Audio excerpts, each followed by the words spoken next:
మన ఇండ్ల తాన చెట్లుంటాయి, మంచిగా చల్లగా నీడనిస్తాయి. అంత మంచి నీడను మర్చిపోయి చెత్త జమైతున్నదని తొంబు పెట్టి చెట్టును కొట్టేస్తారు. మన రాష్ట్రంలో కూడా ఈసొంటి కదే నడుస్తున్నదని అప్పట్లో చెప్పుకున్నాం. ఇప్పుడు అదే ముచ్చట మళ్ళీ 10 ముంగడికొచ్చింది. రాష్ట్రంలో పేద పిల్లలు చదువుకుంటానికి పోయిన సర్కారోళ్ళు గురుకుల హాస్టల్ పెట్టిండ్రు. ఇప్పుడు వచ్చిన రేవణాలు సారు సర్కారు వీటికి పంగనామాలు పెట్టే పని ముంగటేసుకున్నట్టే కొడుతున్నది. మొన్న జూన్ నెలల ముఖ్యమంత్రి సారే ఖుద్దు చెప్పిండు, హాస్టళ్లకు పొలగాళ్లను దోల్తే అమ్మా నాయనలతోని సోపతి మంచిగుంటలేదని ఎవరో చెప్పిండట సార్కు.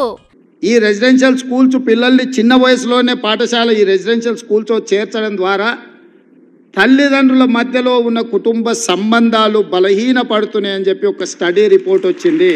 రెసిడెన్షియల్ స్కూల్స్లో జాయిన్ అయ్యి దూరానికి వెళ్ళినప్పుడు కుటుంబ సంబంధాలు కుటుంబ బాంధవ్యాలు బలహీనపడుతున్నాయని ఒక స్టడీ రిపోర్ట్ వచ్చింది.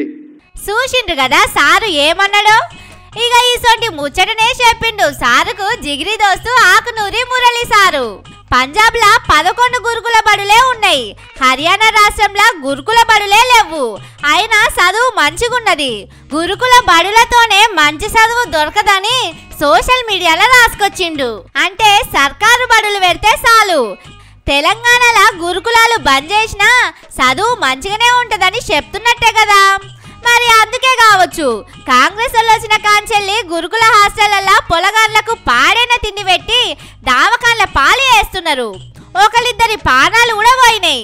అట్లనే కారం పొడితోని బువ్వ పెడుతున్నారు, మురిగిపోయిన కాయగూరలతోని వంట చేస్తున్నారు.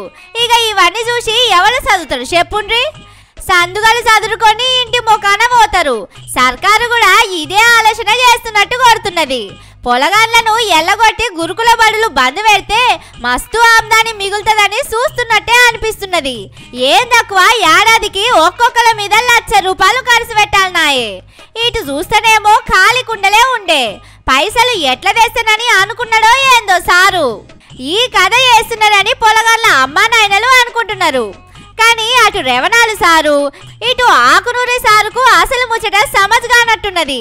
60 ఏళ్ల సంది రాష్ట్రాన్ని పాలిచ్చి బడులను బడ్ల కొట్టాలు చేసి పుణ్యం కట్టుకున్నది ఎవరో తెలియదా సారు? మీ చేయిపాటి సక్కదనానికే కదా సర్కారు బడులు ఆగబోయి ప్రైవేటు బడులు పెరిగినాయి. మీ పుణ్యమే కదా అది. ఇప్పుడు అంతో ఇంతో గురుకులాల చదివే ఎవరెస్టులు ఎక్కుతున్నారు, పెద్ద పెద్ద కాలేజీల సీట్లు తెచ్చుకుంటున్నారు. డాక్టర్లు, ఇంజనీర్లు, పోలీసులు ఇట్లా పెద్ద పెద్ద కొలువులు తెచ్చుకుంటున్నారు. మరి ఆ వీటిని పీకేసి ఏం చేద్దాం అనుకుంటున్నారు?